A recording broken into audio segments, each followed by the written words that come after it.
우리 한번 인사하겠습니다. 복 많이 받으십시오. 풍성한 열매를 많이 맺읍시다. 2023년도 새해를 주신 우리 하나님 아버지의 마음이기도 하고 우리를 향한 기대이기도 한 것입니다. 우리의 삶 속에 풍성한 열매를 많이 맺기를 기대하시는 분이 바로 우리 하나님 아버지십니다.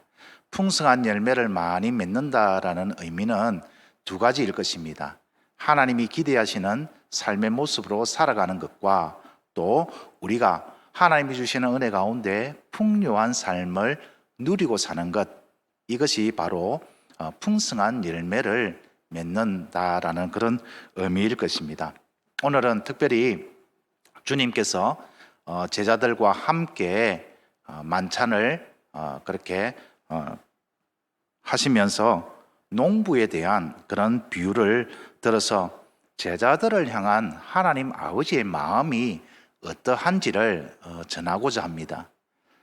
예수님이 이 농부의 비유를 들어서신 때가 언제냐? 바로 내일이면 예수님은 하나님 아버지의 뜻을 이루기 위하여서 십자가의 길을 걸어가실 것입니다. 그러니까 이제 마지막으로 제자들과 함께 저녁을 식사를 하고 또 말씀을 전하는 그런 아주 귀한 시간입니다. 그때가 되면은 이제 내일이죠. 내일 되면은 제자들은 어떤 모습을 보이겠습니까? 믿음에 대해서는 호언장담했던 베드로조차도 주님을 부인하고 주님을 떠날 것입니다. 모든 제자들이 하나같이 뿔뿔이 흩어질 것입니다. 그들은 분명히 낙심하고 절망하여서 제자의 길을 포기하려고 할 것입니다. 내일이면 분명히 제자들은 그렇게 할 것입니다. 그런 제자들을 위해서 지금 주님은 농부의 비유를 들어 그들을 향한 하나님의 마음과 기대를 전하고자 하는 것입니다. 오늘 본문 1절을 보면 나는 참 포도나무요 내 아버지는 농부라. 농부가 가장 기대하는 것이 무엇이겠습니까? 어떤 농사를 짓든지 농부가 가장 기대하는 것은 많은 소출일 것입니다. 많은 열매를 거둬들이는 것이 농부가 바라는 것입니다. 풍성한 열매를 농부는 당연히 기대하게 되는 것이죠. 지금 주님이 제자들에게 하나님 아버지를 농부라 그렇게 비유하시면서 말씀을 전하는 이유도 바로 하나님 아버지께서 제자들에게 기대하시는 것이 어떤 상황과 환경 속에서도 제자들이 믿음을 잃지 않고 강하고 담대하여서 하나님이 기뻐하시는 많은 열매, 풍성한 열매를 제자들이 맺을 수 있도록 용기도 주고 격려를 하기 위해서 농부의 비유를 들고 계시는 것이죠. 그런데 사실 주님이 제자들에게 용기를 북돋아 주고 격려를 하려면 굳이 하나님을 농부에 비유하지 않아도 될 것 같습니다. 농부보다도 연약한 양들을 기르시고 보호하시고 지키시는 목자에 비유해 보면 어떨까요? 그게 더 낫지 않겠습니까? 여호와는 나의 목자시니 내게 부족함이 없으리로다라는 그 다윗의 고백을 들어가며 우리 하나님은 농부가 아니라 목자이시다라고 전하면 훨씬 더 제자들의 마음에 가까이 와 닿았을 것입니다. 또 아니면은 제자들의 대부분이 어부였으니까 내 아버지는 어부다 그렇게 비유를 들었으면 훨씬 더 와닿았을 것 같은데 주님은 하나님 아버지를 농부에 비유합니다. 그것도 벼농사, 보리농사, 밀농사가 아닌 포도농사를 짓는 농부에 비유하는데 여기에는 아주 특별한 이유가 있습니다. 무슨 특별한 이유냐라고 하니까 주님은 이 비유를 통하여서 제자들이 가장 먼저 깨닫기를 원하는 것이 있는데 그것이 바로 하나님의 마음입니다. 어떤 하나님의 마음이냐라고 하니까 하나님의 마음이 좀 답답해요. 좀 안타깝습니다.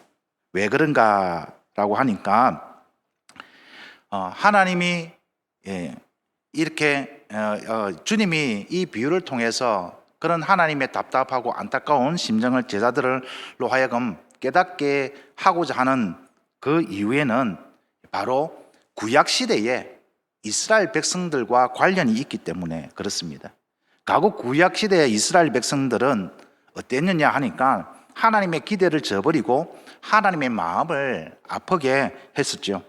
하나님은 그들의 조상 아브라함 때부터 하나님의 나라에 원대한 비전을 품고 계셨고, 그 비전을 따라서 그들을 애굽에서 불러내시고 그들에게 가나안 땅을 주시고 그들을 거룩한 하나님의 나라 백성으로 삼으시고 또 거룩하게 잘 살아가기를 기대하셨습니다. 그런데 그들은 하나님의 그런 기대를 헌시짝처럼 버리고 결국 악을 행함으로 하나님의 징계를 받게 되었죠. 이스라엘 백성들은 아브라함 때부터 시작된 하나님의 나라의 위대한 비전을 무너뜨리고 하나님 아버지께 큰 실망을 안겨다 주었습니다. 이런 이스라엘의 실상을 지켜보면서 하나님의 아버지의 마음은 심히 답답하고 안타까웠습니다. 그런 하나님의 심경을 하나님은 선지자들의 입술을 통해서 그렇게 탄식하며 기록을 남겼는데요. 이사야 5장 7절에 이런 말씀이 있습니다. 무릇 만군의 여호와의 포도원은 이스라엘 족속이요 그가 기뻐하시는 나무는 유다 사람이라. 그들에게 정의를 바라셨더니 도리어 포악이요 그들에게 공의를 바라셨더니 도리어 부르짖음이었도다. 이사야 5장에는 포도원의 노래라라는 그런 제목으로 이 이사야 선지자가 하나님의 그 안타까운 마음, 그 탄식으로 가득 찬 그 하나님의 마음을 잘 이해해서 하나님께 지어서 바친 노래가 바로 포도원의 노래인데 1절부터 5절까지 쭉 살펴보면은 하나님께서 그렇게 공을 들여서 이스라엘 백성들로 상징되는 포도원을 잘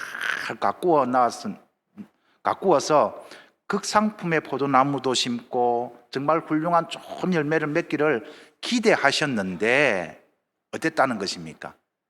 정말 바라지도 않았던 들포도 가치 없는 그런 열매가 맺히게 되었다라는 것을 기록을 하고 있습니다. 그런가 하면은 예레미야 선지자도 같은 맥락의 그런 기록을 남겼는데요. 2장 21절에 이런 말씀이 있습니다.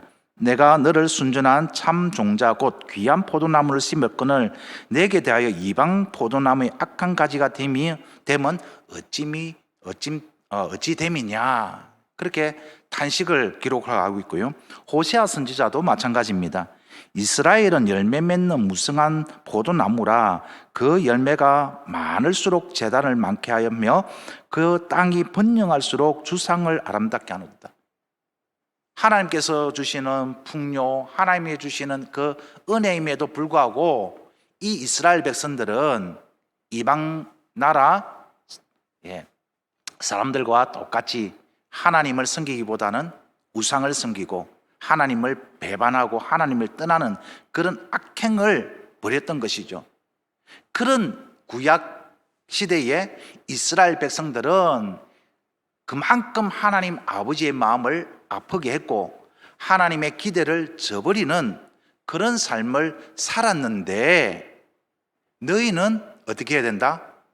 달라야 되지 않겠느냐? 그런 의미에서 지금 이 포도 농사를 짓는 농부의 하나님 아버지를 비유하고 있는 것입니다. 과거에 구약시대의 이스라엘 백성들은 하나님의 마음을 그렇게 실망시키고 큰 상처를 주었지만 적어도 너희는 그렇게 하지 않아야 된다. 내가 없더라도 하나님의 거룩한 백성으로서 나의 건강한 제자로서 너희는 마땅히 하나님이 기뻐하시는 풍성한 열매를 맺고 살아야 한다라는 그러한 의미를 전달하기 위해서 주님은 하나님 아버지를 포도농사를 짓는 농부에 그렇게 비유를 하고 계시는 것입니다. 그러면서 이제 제자들한테 도전을 주시는데요. 2절입니다.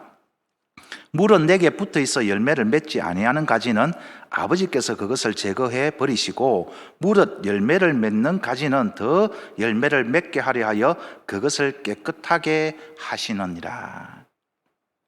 여기서 포도나무 가지는 당연히 주님의 제자들이죠. 오늘 우리이기도 합니다. 주님을 믿고 주님을 섬기고 주님을 따르는 그 가지가 바로 우리고 예수님 당시의 제자들이죠. 지금 2절 말씀을 통해서 예수님이 제자들한테 하시고자 하는 핵심은 하나님의 특별한 관심이 어디에 있느냐? 가지에 있다. 어떤 가지냐? 열매를 맺지 못하는 가지가 아니라 열매를 맺는 가지인데, 그 열매 맺는 가지가 더 많은 열매를 맺게 하기 위해서 하나님이 직접 손질하시고 다듬어 가신다라는 그런 말씀을 지금 제자들한테 하고 있는 것입니다. 너희는 보통 존재가 아니다.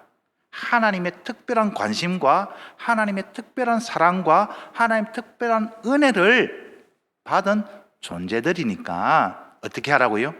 하나님이 기대하시는 그런 열매들로 풍성하게 맺어 가기를 원하신다라는 그 마음을 주님은 지금 제자들에게 그렇게 하시는 것이죠. 왜 하나님은 열매 맺는 제자들에게 관심이 그렇게 많고 특별한 사랑과 은혜를 베풀어 주시는가? 왜 그런 기대를 하고 계시는가? 그 이유를 이어지는 구절에서 주님은 밝히는데요. 3절입니다. 너희는 내가 일러준 말로 이미 깨끗하여졌느니라. 네. 주님은 제자들에게 너희는 이미 깨끗하여졌다라고 그렇게 말씀하십니다. 이게 왜 중요한 말씀이냐라고 하니까 지금 주님은 제자들한테 무엇을 이야기를 하고 있느냐? 하나님께서 왜 너희를 제자로 선택하셨는지, 제자로서의 존재 의의가 무엇이며 제자로서의 삶의 이유가 무엇인지, 제자로서의 삶의 목적을 정하는데 근거가 되는 말씀을 지금 3절에서 주님은 그렇게 말씀해 주고 있는 것입니다. 너희는 내가 일러준 말로 이미 깨끗하여졌다라는 이 말은 쉽게 말해서 너희는 하나님으로부터 구원의 은총을 받았다라는 그런 말씀입니다. 3년 동안 지금까지 예수님은 제자들과 함께 다니면서 복음을 선포하셨습니다. 하나님의 나라 복음을 전하셨죠. 그 모든 말씀들을 이 제자들은 들었고 믿었고 또 고백하게 된 것입니다. 내가 따라다니는 이 예수라는 분은 그냥 우리가 아는 보통 인간이 아니라 하나님의 아들이시며 하나님께서 약속하신 그 메시아, 그 그리스도다라는 것을 이미 이 제자들은 믿고 있고 또 그렇게 따르고 있기 때문에 너희는 하나님의 택한 거룩한 백성이기도 하고 나의 제자이기도 한 것이야. 이것은 하나님의 은혜고 이것은 하나님이 주시는 선물이다. 이 귀한 은혜, 이 귀한 선물을 값없이 받았기 때문에 하나님은 당연히 풍성한 열매 맺기를 기대하시는 것이다. 이런 의미에서 지금 주님은 제자들에게 말씀을 전하고 있는 것입니다. 사랑하는 성도 여러분, 우리도 동일하지 않습니까? 우리도 하나님의 은혜를 받았습니다. 값없이 자격 없는 나에게 하나님은 은혜로 구원을 베풀어 주셨습니다. 믿음이라는 선물을 주셔서 하나님을 아버지라 부르게 하시고 예수 그리스도라 고백하게 하시고 성령님을 의지하며 기도할 수 있는 그런 존재로 삼아 주셨습니다. 그래서 하나님은 오늘 또 우리에게 당연히 기대하시는 것이 무엇이라고요? 2023년도에는 더 풍성한 하나님이 기뻐하시는 열매를 맺기를 하나님은 기대하고 계신다라는 것입니다. 바라올 것은 저와 여러분이 올 한 해에는 작년보다 더 많은 열매로 하나님의 마음을 기쁘게 해드리고 시원케 해드리는 복된 한 해가 되기를 주님의 이름으로 축원드립니다. 자, 그러면 우리의 삶 속에서 하나님이 기대하시는 풍성한 열매를 맺으려면 어떻게 해야 됩니까? 역시 제자들에게 주님은 그 방법, 유일한 방법을 제시하는데 그 방법이 무엇이냐? 지속적인 주님과의 영적인 사귐이 필요하다라는 것입니다. 그런 말씀이 어디 있느냐? 4절 5절을 우리가 다 같이 한번 읽어볼까요? 시작. 내 안에 거하라. 나도 너희 안에 거하리라. 가지가 포도나무에 붙어 있지 아니하면 스스로 열매를 맺을 수 없음같이 너희도 내 안에 있지 아니하면 그러하리라. 나는 포도나무요 너희는 가지라. 그가 내 안에 내가 그 안에 거하면 사람이 열매를 많이 맺나니 나를 떠나서는 너희가 아무것도 할 수 없습니다. 유일한 방법이 뭐라고요? 우리의 삶 속에 하나님이 기대하시는 풍성한 열매를 맺는 단 하나의 방법은 원줄기인 예수 그리스도께 꼭 붙어 있는 것입니다. 주님 안에 거하는 것입니다. 날마다 주님 안에 거할 때, 주님께 꼭 붙어 있을 때에 열매를 맺을 수가 있다라는 것입니다. 너무나 당연한 것 아니겠습니까? 예, 원줄기에서 잘려져 나간 가지는 곧 말라버립니다. 생명을 잃어버리죠. 거기에 무슨 열매가 맺을 수 있겠습니까? 예. 원줄기에 가지는 붙어 있어야만 영양분을 공급받고 꽃을 피우고 열매를 맺을 수 있는 것 같이 우리의 삶 속에 하나님이 기대하시는 풍성한 열매를 맺으려면 우리의 날마다의 삶이 누구 안에 있어야 된다고요? 예수 그리스도 안에 주님과의 지속적인 사귐이 있을 때, 교제, 만남이 있을 때 그것이 가능하다라는 것입니다. 우리는 코로나 시대를 겪으면서 이 진리를 너무나도 잘 알고 실제로 경험하고 있습니다. 지난 3년 동안 한번 우리의 삶을 한번 돌아볼까요? 코로나 때문에 혹시 주님과의 그런 만남의 시간, 주님과의 그 사귐의 시간이 많이 소원해지지는 않았습니까? 그래서 우리의 삶 속에 풍성한 열매가 아니라 겨우 정말 열매를 맺어가는 그런 삶은 아니었는지 한번 돌아본다면 우리는 금방 깨달을 수 있을 것입니다. 이전에 누구든지 자유롭게 주의 전에 나와서 예배하고 찬양하고 함께 교제를 할 때에 얼마나 우리의 삶이 풍성했습니까? 그런데 지난 3년 동안 참 어렵다, 참 힘들다라는 것을 누구나 다 느끼고 경험하고 있지 않습니까? 그 이유가 무엇입니까? 그만큼 주님과의 그러한 교제 사귐이 소원해진 것입니다. 많이 멀어진 것이죠. 주님과의 내 안에 거하라, 나도 너희 안에 거하겠다, 이 말은 다른 것이 아니라 주님과 날마다 지속적으로 사귀어라, 만남의 시간을 가지라, 그런 의미인 것입니다.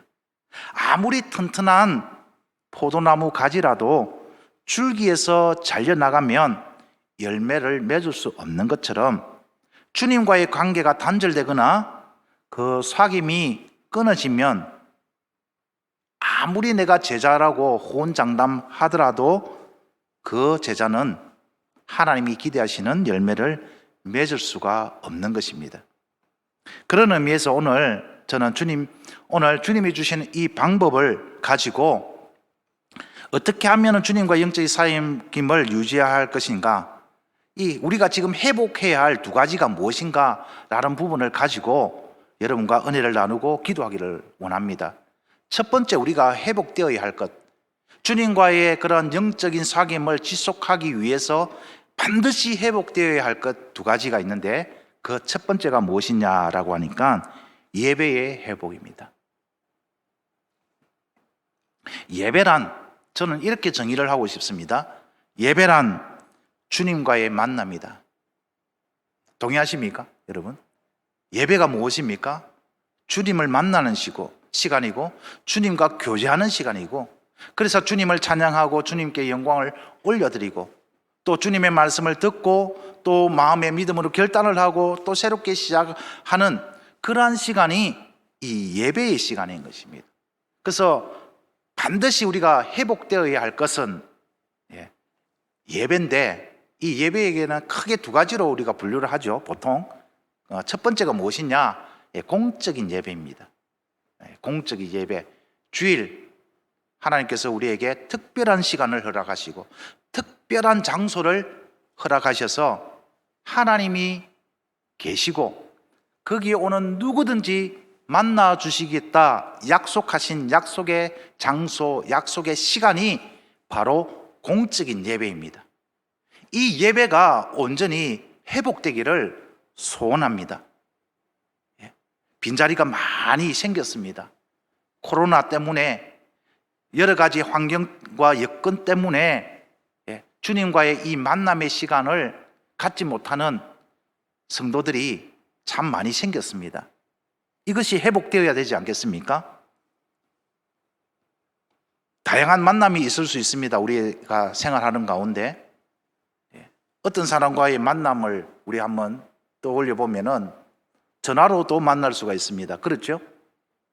또 영상통화를 통해서도 만날 수가 있습니다. 근데 제일 좋은 만남은 어떤 만남일까요?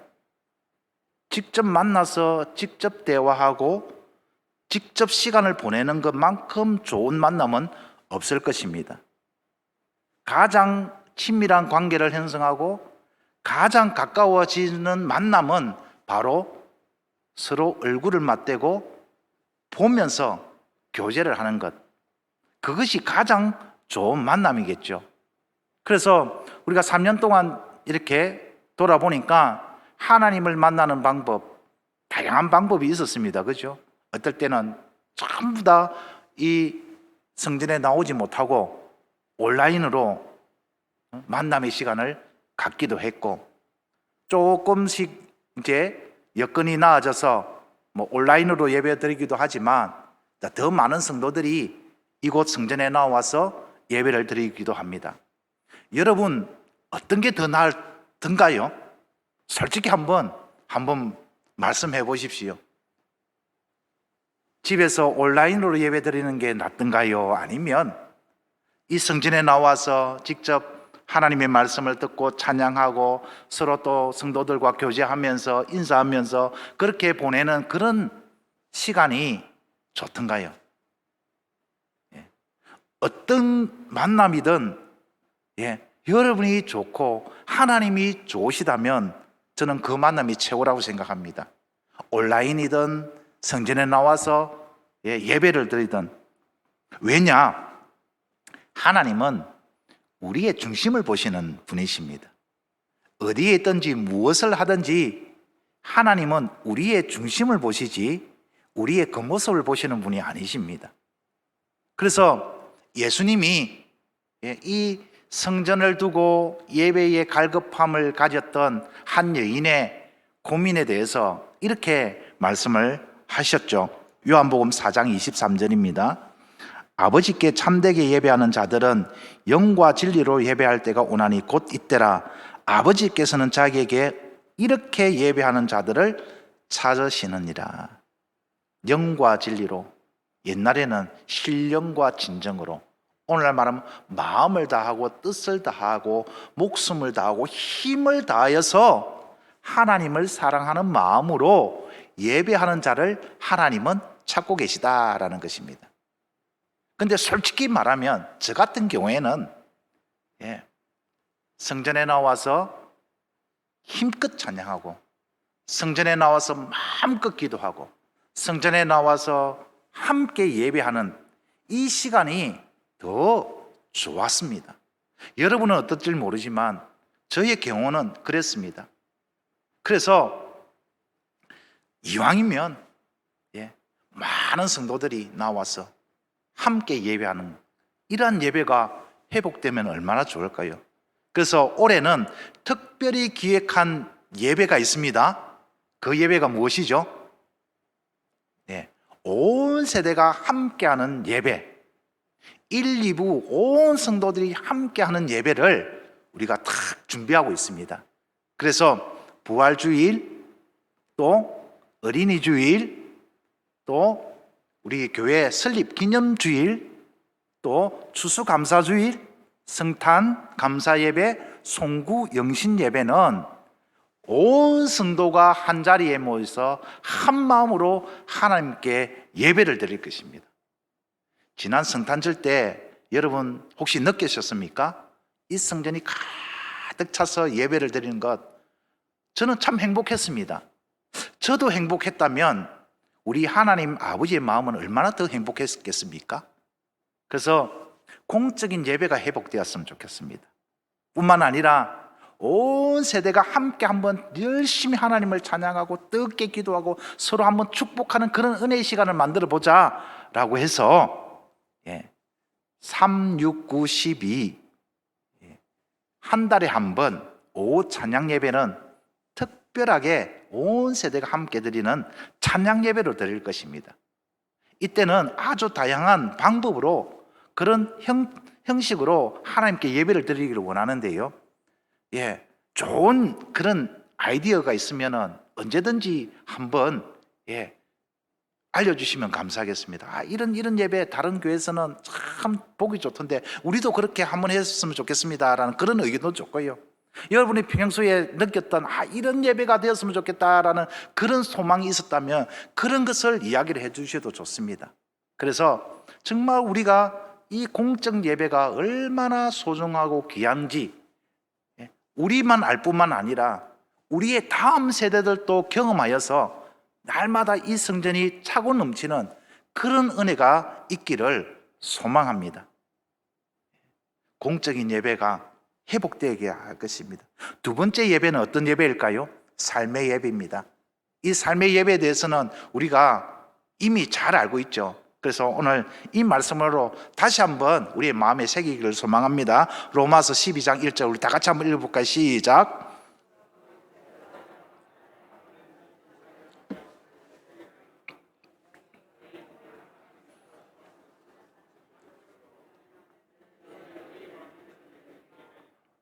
하나님이 기뻐하시는 예배는 삶의 예배.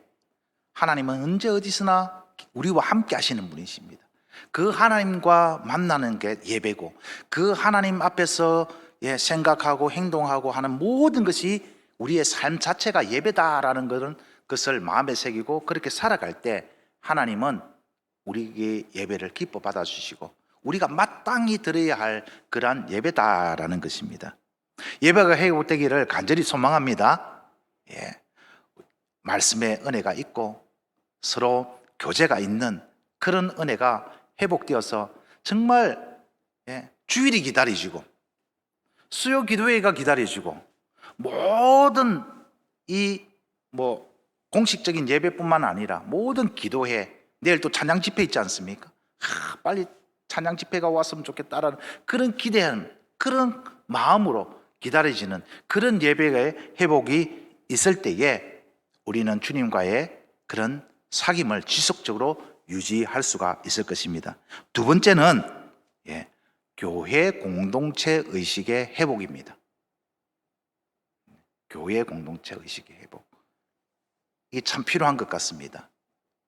코로나 기간을 지나면서 한 가지 뚜렷한 특징이 더 두드러진 것이 무엇입니까?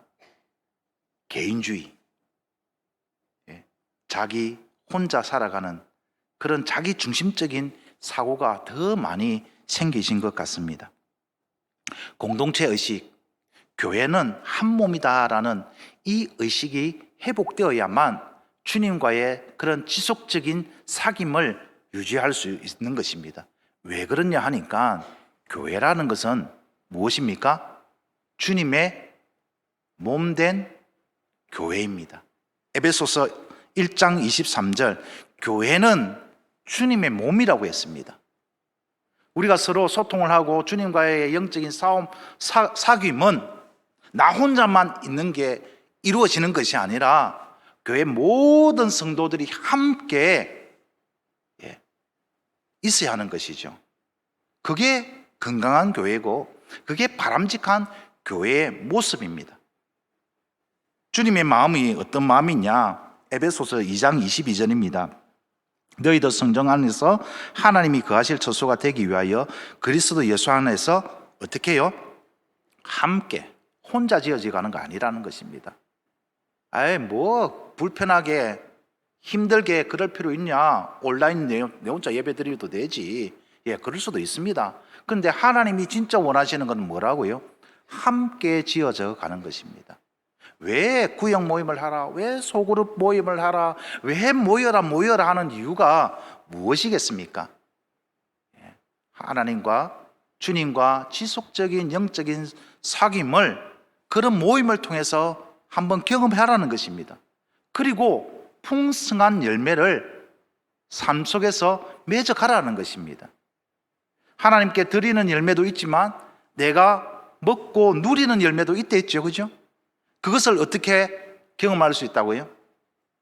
이런 공동체 의식의 회복, 이 공동체 의식의 회복이 위해서 뭘 합니까? 소그룹 모임을 하자는 겁니다. 그래서 앞으로 계속 광고를 하겠지만 우리 소그룹 사역위원회에서 앞으로 2023년도에는 어떤 구역 모임을 할 것이냐, 어떤 소그룹을 형성할 것이냐, 딱 이렇게 해야 된다라는 지침은 주지 않습니다. 무엇이든지 좋습니다. 우리가 함께 할 수 있는 것이라면 어떤 모임이라도 좋습니다. 그래서 기존에 있는 구역의 모습을 반드시 고집해야 된다라는 그런 원칙은 없습니다. 어떤 모임이든 우리는 이렇게 모이면 좋겠습니다 라는 그런 마음이 있다면 언제든지 말씀해 주십시오. 예를 들어서 이제 우리 실버 사역에서는 파크 골프라고 우리 어르신들이 요즘 많이 하는 운동이 있습니다. 그것을 한번 해볼까 합니다. 그걸 통해서 서로 운동도 하고 서로 교제도 하면서 서로 은혜를 나누는 그런 모임을 한번 만들어 보려고 합니다. 뿐만 아니라 어떤 모임에도 좋습니다. 나는 평소에 저 신앙 서적을 좀 읽고 나누었으면 좋겠다라는 그런 마음이 있다면 그런 마음을 같이 하는 분 두세 분만 있어도 하나의 소그룹이 되는 것입니다. 어떤 형태도 좋으니까 그런 소망이 있다면, 그런 마음이 있다면 언제든지 해주시고 신청해 주시고, 한 가지 하지 말아야 할 것은 나는 이것도 저것도 싫다, 나는 내 혼자야, 이런 마음을 절대로 가져서는 안 됩니다. 아시겠죠?